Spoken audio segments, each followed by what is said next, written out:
안녕하십니까. 스마트팜 설명서의 이인규입니다. 지난 시간에는 친환경 스마트팜에 대해서 알아보았거든요. 이번 시간에는 많은 분들이 관심을 갖고 있죠. 기존의 스마트팜에서는 재배할 수 있는 작물이 매우 한정적이라고 알고 계실 거예요. 오이, 토마토, 딸기, 파프리카 이 정도로 알고 있는데, 그럼 과연 계속 이 작물만 키워야 될까요? 과연 그러면 스마트팜 기술로 어디까지 우리가 작물을 확장할 수 있는지에 대해서 오늘 좀 알아보도록 하겠습니다. 지금까지는 파프리카를 중심으로 토마토, 딸기, 오이까지 지금 재배를 하고 있는데요. 앞으로는 이 스마트팜 기술로 어떠한 작물까지 확장할 수 있는지 한번 알아보도록 하겠습니다. 일단 기존의 작물의 작기에 대해서 한번 좀 설명을 드려볼게요. 한번 토마토 예를 들어볼게요. 토마토는 8월에 통상적으로 정식을 해서, 우리나라의 경우입니다. 8월에 정식을 해서 10월 말에 또는 11월 달에 첫 수확을 해서 다음 연도 7월까지 수확을 하게 되죠. 그래서 7월 중순, 하순, 그리고 8월 중순까지 다음 작기를 준비하는 그런 시기로 갖고 있다가 다시 8월에 정식하는 그런 연중재배 사이클로 가고 있습니다. 그래서 이러한 방식으로 재배를 해야만 스마트팜에서 수익성, 즉 매출이 극대화될 수가 있어요. 왜냐하면 수확 시기가 9개월에서 10개월은 되어야만 수익성이 나오기 때문입니다. 지금 딸기가 스마트팜 작물로서 각광을 받는 이유 중에 하나는, 딸기는 작기가 매우 짧죠. 딸기 설명을 좀 드리자면, 딸기는 어떻습니까? 9월에 정식을 하죠. 그러니까 토마토보다는 좀 한 달 정도 늦은데 9월에 정식을 해서 12월 달에 첫 수확을 해서 다음 연도 한 5월 정도밖에 수확을 하지 않아요. 그렇지만 딸기 자체가 워낙 키로당 단가가 비싸기 때문에, 그리고 저온 작물로서 에너지 비용도 많이 들어가지 않기 때문에 수익성 측면에서는 토마토와 비견할 수 있다, 이렇게 말씀드릴 수가 있어요. 그래서 결론적으로 말씀을 드리자면, 아직까지는 스마트팜에서 적합한 작물이라고 하면 적어도 수확 기간이 상당히 길어야 됩니다. 그래야만 연중 계속 매출이 발생할 수 있을 테니까요. 근데 최근에는 기존의 과체류였던 오이, 토마토, 딸기, 파프리카 외에 엽체류가 또 각광을 받고 있습니다. 이것은 스마트팜이 계속적으로 발전하고 있기 때문에 작목이 하나씩 추가되는 추세라고 볼 수 있겠죠. 그 중에 대표적인 것이 바로 엽체류거든요. 엽체류는 어떻습니까? 생육기간이 매우 짧습니다. 그래서 파종을 하고 나서 45일, 50일 정도는 수확이 가능합니다. 그래서 이것을 구조적으로, 기술적으로 최대한 많이 생산할 수 있도록 환경을 조성하고, 그리고 육묘장과 그다음에 본 온실과 구분해서 사이클을 돌리게 되면 1년에 최대 15회에서 16회까지 수확이 가능하다는 결론이거든요. 그래서 최근에 이 엽체류를 15회에서 16회를 재배하기 위해서는 기존의 스마트팜 외에 다른 설비가 좀 들어가는 경우가 있습니다.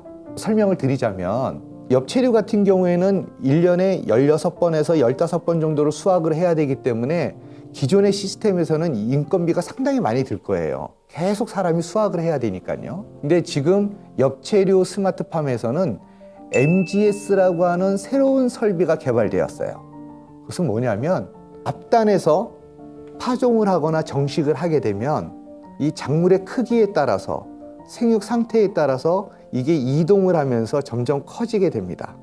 그래서 저 끝에 도달했을 때에는 다 성장을 마쳐서 수확을 하게 되는 것이죠. 그래서 이런 구조적으로 또는 기술적으로 이런 설비들이 계속 진화됨으로써 점점 작목이 확대될 수 있는 기반이 마련되고 있다, 이렇게 말씀드릴 수가 있겠습니다. 그러면 다른 작물을 한번 들여다 보도록 하겠습니다. 우리가 식량이라고 떠오르면 곡물이겠죠. 이 곡물은 스마트팜에서 가능할까? 아쉽게도 지금 현재의 투자 비용이나 기술로서는 밀이나 벼, 이러한 것 같은 곡물류는 스마트팜에서 재배하는 것이 현실적으로 맞지 않다. 물론 기술적으로는 가능할 수도 있겠지만 곡물 자체가 저부가가치 작물이기도 하고 그 다음에 토지의 효율성이 좀 떨어지기 때문에 이것을 스마트팜에 적용을 하게 되면 아무래도 경제성을 맞추기가 좀 어려울 겁니다. 그래서 현재에서는 스마트팜과 같이 이렇게 고비용 설비에서는 이런 저비용 구조를 가지고 있는 곡물을 재배하는 것은 적합하지 않다, 이렇게 말씀드릴 수 있겠습니다. 그러나 향후에는 중장기적으로 봤을 때는 좀 더 스마트팜의 구조와 기술이 좀 더 고도화된다면 아마 곡물도 재배할 수 있는 날이 올 거라고 생각됩니다. 그러면 다음 작물로서 사과나 배와 같은 과수는 어떨까요? 그러기에 앞서 사과와 배의 그 생육의 특성을 한번 들여다볼 필요가 있겠죠. 사과는 어떻습니까?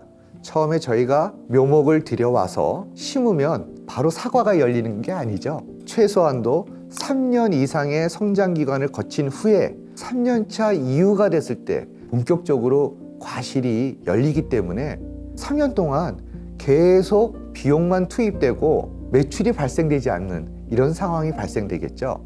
사과와 배와 같은 과수는요, 3년 동안 성장을 한 이후에 개화, 수정, 결실, 그리고 수확은 불과 몇 주밖에 되지 않기 때문에 이런 스마트팜과 같은 고비용 설비에서는 적합하지 않습니다. 다만 스마트팜 내에서 사과와 배와 같은 과수라고 하더라도 완벽하게 계절적인 환경을 구현할 수 있는 스마트팜 기술이 고도화가 된다면 각각의 스마트팜 구간 내에 봄, 여름, 가을, 겨울의 환경을 구현해서 각각의 다른 작기로 한 과수를 품목을 재배할 수 있다면 연중 사과가 나오는 시스템을 만들 수가 있겠죠. 그럴 경우에는 시장에서도 높은 가격에 판매가 가능하고 연중 매출이 발생할 수 있기 때문에 경제성을 맞추는데 문제가 없을 것입니다.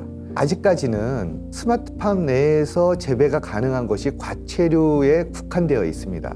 그러나 향후에 제가 말씀드렸듯이 완벽하게 계절적 환경을 구현할 수 있는 기술까지 도달한다면 과수 부분도 경제성이 나올 수 있는 수준의 재배가 가능할 것으로 전망하고 있습니다. 한 가지 더 예를 들어보면 최근 여러분들께서 언론을 통해서 접하실 기회가 있었는지 모르겠지만 국내에서 아열대 작물인 바나나, 망고 등을 스마트팜에서 재배하고 있다, 이런 소식을 접한 적이 있을 것입니다. 그러면 이 망고, 바나나도 과수인데 이것은 과연 스마트팜에서 과연 적합할까요? 라고 했을 때 이것은 다른 측면에서 우리가 생각해 볼 필요가 있어요. 아열대 과일은 우리나라에서 생산이 되지 않죠. 근데 이 아열대 과일의 그 유통 과정을 한번 살펴보면요, 우리나라에서 재배하는 것이 경제성이 있다라고 볼 수가 있습니다. 아열대 작물인 바나나와 망고는 후속 과일입니다. 무슨 뜻이냐면 장기간 운송 기간을 거쳐서 국내에 도착을 하기 때문에 동남아 국가에서 수확할 때 굉장히 성숙되지 않은 미숙된 채 수확을 합니다. 그래서 그것을 운송 과정에서 또는 한국에 도착해서 그것을 후숙 과정을 거쳐서 시장에 출하되기 때문에 아무래도 맛과 농산물에 대한 안정성에 대해서 담보되지 않은 것이 지금 현재의 상황이죠. 그런데 국내에서 생산하게 되면 어떨까요? 긴 운송 기간이 필요 없기 때문에 완벽하게 성숙된 과일을 수확할 수 있고요. 그리고 국내에서 생산돼서 스마트팜에서 작물 보호제나 이런 화학 제품들을 최소화하면서 재배되기 때문에 안정성도 담보되고 소비자들이 좀 안심할 수 있겠죠. 그리고 완벽하게 숙성된 과일을 수확하기 때문에 맛과 향기도 기존의 수입산 과일보다는 월등히 높을 것입니다.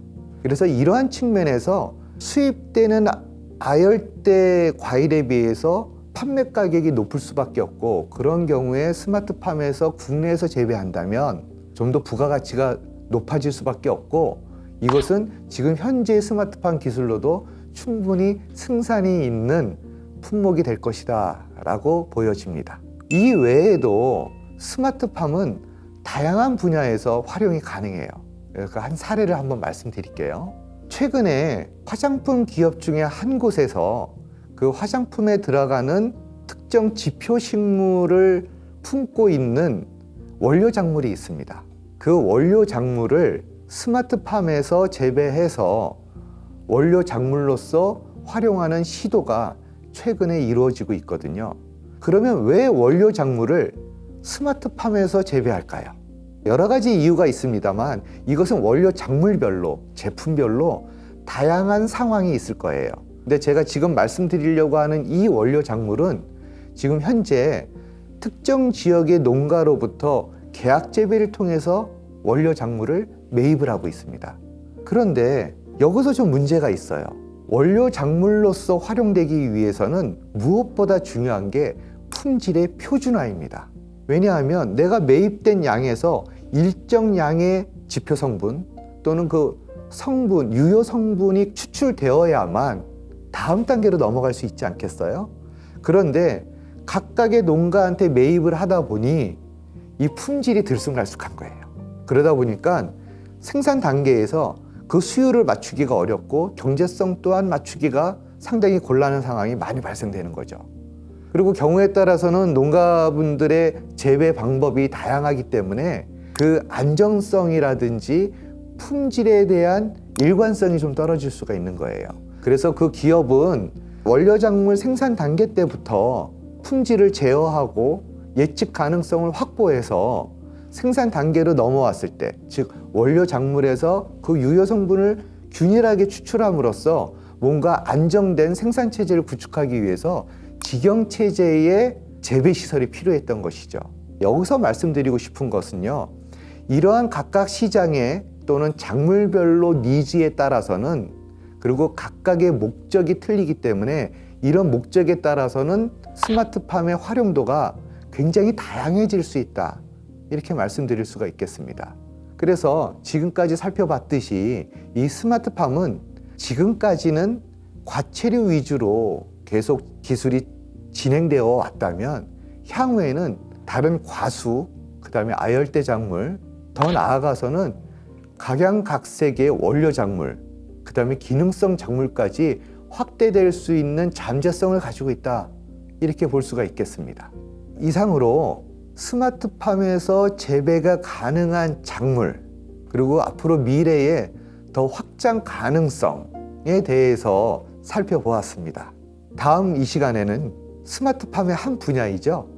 수직농장 또는 식물공장, 그리고 도시농업에 대해서 한번 살펴보고 이야기를 풀어나가 보도록 하겠습니다. 감사합니다.